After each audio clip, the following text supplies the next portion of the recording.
và đề nghị chúng ta xin chào mừng.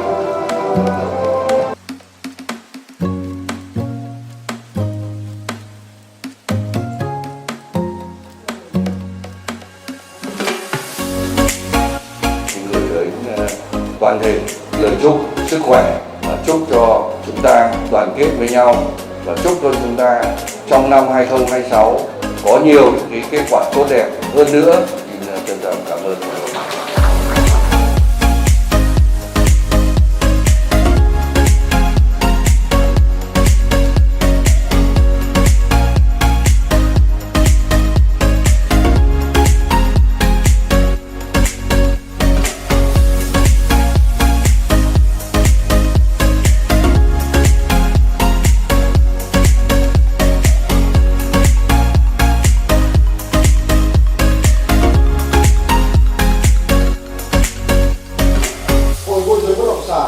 Việt Nam, tỉnh Nam Định, những nỗ lực của cộng đồng lan tỏa giá trị nghề nghiệp và thúc đẩy tinh thần hợp tác, đóng góp tích cực cho sự phát triển chung của thị trường.